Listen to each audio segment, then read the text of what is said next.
So what happens to you if you get locked up and you're wheelchair bound? Well, if you're in the state of Maryland, you've got 2 destinations that you're going to, and that is it. Maryland has approximately 20 state prisons that you could end up at any one at any time. Unless you happen to be in a wheelchair, accessibility is usually an afterthought when it comes to locking people up. It was for decades and decades. Engineering didn't catch up to the needs of having to incarcerate a lot of guys in wheelchairs, and they didn't think about it until later on, and I think about the 90s. The prison that I was in was built in 1996, so it did think about this and considered the issue, and they built one tier specifically for guys that were wheelchair bound. Anybody can get locked up. You don't have to be an able-bodied individual to catch a charge.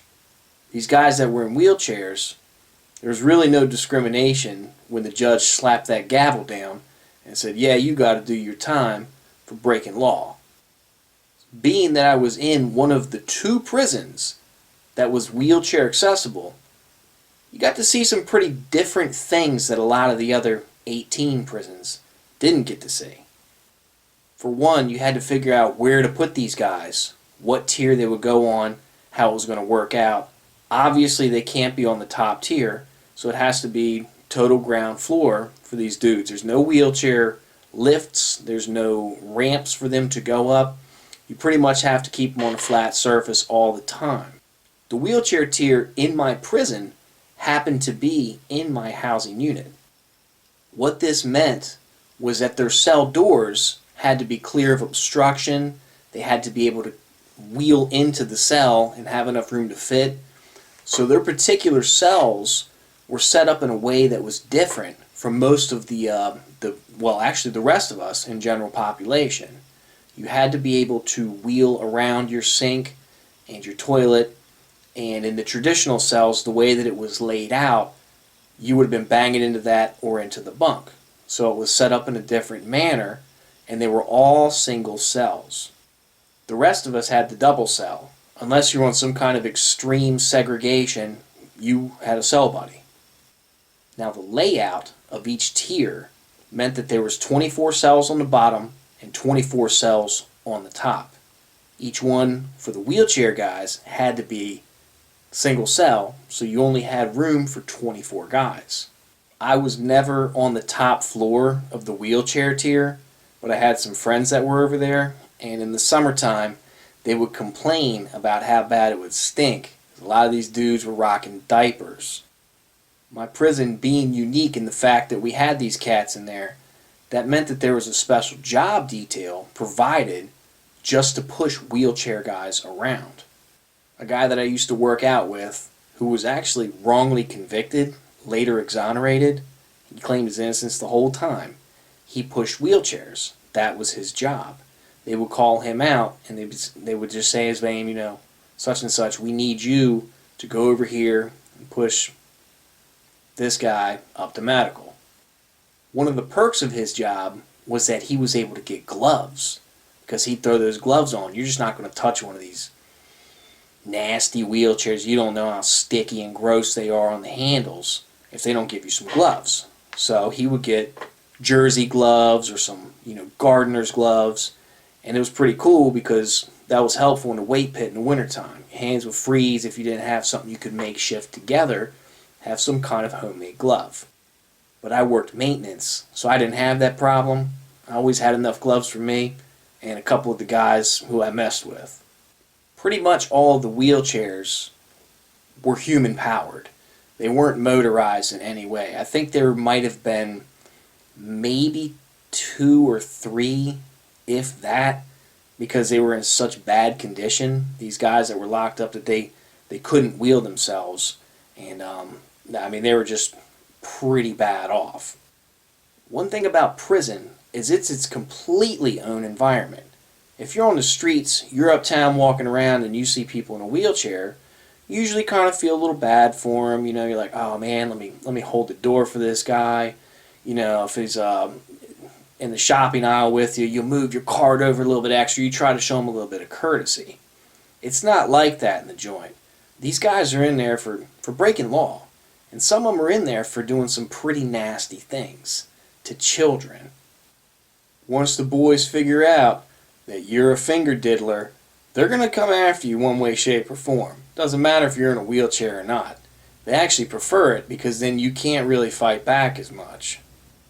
Since this particular wheelchair tier was in my housing unit, we would always get jammed up on the walk to chow. Sometimes these guys were just total jerks and they would hog the whole lane wide as they could. The whole walk. 'Cause you can't walk around on the grass or you'll get yelled at. You stay on the walk. And they would get on there 3, 4 wide so you couldn't pass them. Some guys put up with it, some guys did not. The first time, and I say first for a reason, that I saw something happen to one of these guys was on the way back from chow. I'm walking back with my walking buddy. We would eat together, we walk back. He's got my back, I've got his in case something pops off or if somebody comes after us and you just happen to be sleeping on it, they sneak up on you. You got your buddy who's going to watch your back. We're walking back this one particular afternoon from chow, and you could see up through the line of people. I said, man, something's going on up there. You get a little bit closer. They had flipped this guy out of his wheelchair. He was a child molester, and one of the boys, somebody, went up to him and flipped him into the bushes. He was laying there on his side, wriggling and writhing, shaking, begging for people to help flip him back up. And as bad as it sounds, because it sounds bad, you just gotta keep stepping right over them, man. If they're laying on the ground and somebody's already flipped them over because of something that they did on the streets pretty much to earn it, you cannot and you would better not help them out.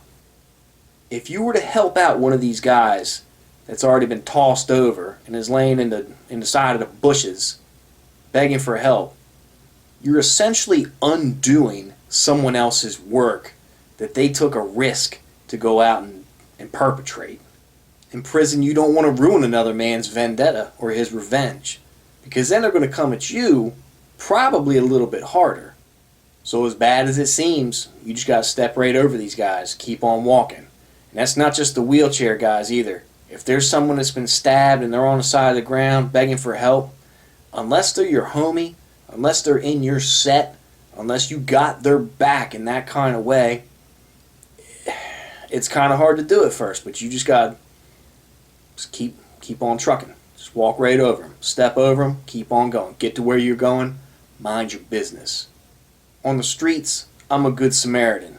In prison, I mind my own because I don't want to be the guy that's chopped up over there because I interfered with some kind of possibly sanctioned business. For example, we were coming back from chow one day, me and my good friend were coming back, my walking buddy and I, coming down the line.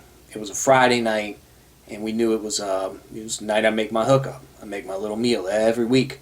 So we're talking, we're shucking and jiving, and this was about 4 years into my bit, and there's a guy who came running out of the front of our housing unit. This dude was screaming. He sounded like one of those stuck pigs, essentially, just "Ah! Ah!" And it sounded bad, and everybody was kind of shook by the fact of, this out of place scream. Something just happened. So now everybody's tense. Everyone's on edge. They're looking around to see what happened to who. Is this still going on? Am I next? Am I in the wrong place right now? So your hair pops up, fists you're ready, just down to your side, you're clenched up, hyper alert at this point. We're walking along, me and my friend are walking, and dude comes out screaming, holding his face like this. As he comes running through the door, my buddy asked me, "Who's that?" I said, "Oh man, that's I'm not gonna say his name. That's that guy, he just got here a couple of weeks ago." I said, "Do you know him?" I said, "He worked out with us once or twice. He came over and just tried to hop in with the floaters, you know what I mean, just to see if he could lift some weights. He kept to himself. He didn't really bother anybody." I was like, "It's a shame. He seemed like he'd could have been alright down the line. And it was a shame because you feel bad. This guy's coming out of the unit holding his face, and the closer we got, we didn't know what it was. As soon as we got up closer to him, a couple of guards were around him. He's laying on the grass just holding his face. And you look over, and we saw that he had a pencil, like a number 2 pencil, sticking out of his face, right out of his eyeball. And that thing was just hanging and dangling. And he's holding it, screaming bloody murder still. And you feel bad, but there's nothing you can do. You can do anything, but you're going to pay for it if you misstep in prison. Somebody will take note of you coming in and trying to be the buddy of the guy that they had a problem with.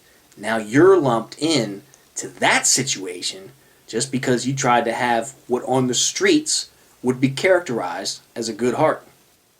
It was actually in this moment that me and my boy realized how desensitized we had become from prison. As we're walking by him, about 6 or 7 feet away, I just started asking him, "Hey man, what are you watching tonight? Are you watching a movie or are you playing cards?" He said, "Nah man, we playing pinochle. You want to come?" I said, "Nah, I'm good. I'm going to watch a movie." "Okay, alright. Whole time he's just screaming bloody murder. It was the next day we realized, I was like, man, I can't believe we just had a normal conversation while we're stepping over this guy who's got a pencil sticking out of his eyeball. I said, what in the hell happened to us? Why are we like this? And he said, man, it's just the place where we're at. It doesn't mean that's who we are. And he had a good point. Because I felt bad about it. You know, the guy was a nice guy. And I didn't know what happened to get him, pencil sharpened right up in his eyeball. Almost as soon as the thought came in my mind, though, about how I felt bad, I saw a guy walk up next to him. So, big black guy walks over to him. He's laying on the grass, and he goes, "Walk it off, white boy!" And we just started laughing. I mean, it's messed up. And I was like, oh, man, I feel so bad. I'm sitting here laughing at this guy. But it wasn't even that. We were laughing at the dude who told him to walk it off. It was like he bumped his knee or something, sliding into third base. So the normal rules of being civil and kind to your neighbor and other people that apply on the streets, or that should apply on the streets, they're completely out the window in there. And you just have to sit on your hands and watch stuff happen. Does that mean that you have to be rude, inconsiderate, and nasty all the time in prison? Absolutely not. You do not have to do that. On the contrary, a lot of the guys in the wheelchairs were actually kind of cool. There's a few of them, it was a small subset, who were nasty child molesters, and they ended up getting what they had coming to them. But a lot of them were pretty cool. They were pretty nice guys. They had broken law, they done whatever. Like I said, I never asked people. If they talk about it, that's on them. I never asked people, what are you in for? What are you in for, pal? That's just some stuff you see in the movies. Or when you're first coming on the block, just to show that you're not a child molester. You will show your paperwork, but you don't talk about it. I had an older cell buddy. He was in late 60s, early 70s, I believe, when I first moved in the cell with him. And I realized then, you want somebody who's laid back. And this dude was laid back. He was just doing his time, not bothering a soul. Very low-key, nobody bothered him. He kept to himself. So we lived very peaceably for several years together, and probably the best cell buddy that I ever had. So when I would see these older guys in wheelchairs, the ones that were decent, and they're struggling sometimes out there because they don't all take help from people because they don't want certain people pushing them. It's almost like being on the weight bench. You don't let certain people spot you. You don't get into the shower with certain guys. You just don't do it. But there's a couple that were older, and they've been there a long time, and they weren't too bad. They're just locked up like everybody else. We'd see these guys, and I always had my gloves down in my dip in my waistband because I worked maintenance. I could get away with it. Oh, I'm on call. They could call me out any time. Okay. Go ahead, just, don't be flashing them, don't be giving your gloves to people if they pat you down or whatever. Yeah, I'm on maintenance. Okay. So I had the gloves on me. If I'm going to chow, and I see one of these guys say it's raining, you could go up, and like I said, you don't have to be nasty all the time. Slap my gloves on, go up and say, hey man, you need a lift? Yeah, buddy, can you push me? Yeah, where you headed to? Chow Hall 2. Alright, I got you, Mr. Such and such. Push them on up there, give them the door. Thanks, buddy. And you know, a lot of them, they're old and frail and they need a push. So you don't have to be completely ignorant to everybody inside. But the ones who are getting flipped, you don't want to go help them. Because they did it for a reason, or you could just be on the list next if you go and help these guys out. Most of the guys who were in wheelchairs were older. Most of them. But there's a couple young guys. There's only about 2 or 3. And I guess the best way I could describe it would be like Snoop's character in Training Day. You know, a young dude who has been shot up or whatever. He's got a, you got a bathroom bag, colostomy bag, whatever you call it. And, they would still work out. You'd see them go out there and they'd pop up next to the weight bench and they'd climb up, slink over, hop onto the bench, and they get their money in.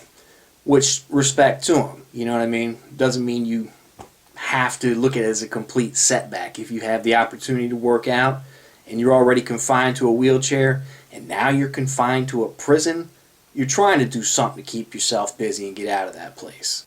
So some of these guys, we would help lift them up onto the bench, put them down, and then they would legs would kind of get positioned and they would sit there and they do their reps. They get their workout in. There's only certain reps that they could do because you can't, I'm not trying to be rude, you can't squat, you can't deadlift, you can't do certain functions, but you can hit that bench. You can do some curls. A lot of them will come over there and they would just, hey man, can I get these 40-pound dumbbells when no one's using them? Guys, yeah, go ahead. Go ahead, guy. And they just sit there and just do preacher curls right off their wheelchair. And I'm not sure that because they were in a wheelchair, they weren't able to work a lot of jobs. So I don't know if they were able to fully earn their good time. It's just hit me right now. I've never even thought to ask those guys. The only guy in a wheelchair that I think ever had a job was a younger dude, and I believe he was a teacher's assistant. He would help out in the GED programs. So that's pretty much all you're going to do. You're not sweeping the floor. You're really not in the kitchen. You can't wheel around and be working on a table that's higher than you and moving stuff around. It just doesn't work that way. At least not where we were at. Unfortunately, I lost the last 36 seconds of this video. I cannot recover it. Sitting here editing my heart out trying to find this piece and I couldn't do it. Just want to come on and thank everyone who stuck around and watched till the end. I truly appreciate all my subscribers, everybody who comments and likes the videos. Thank you very much. And I could not sign off without saying the wise man doesn't get himself into what the smart man has to get himself out of.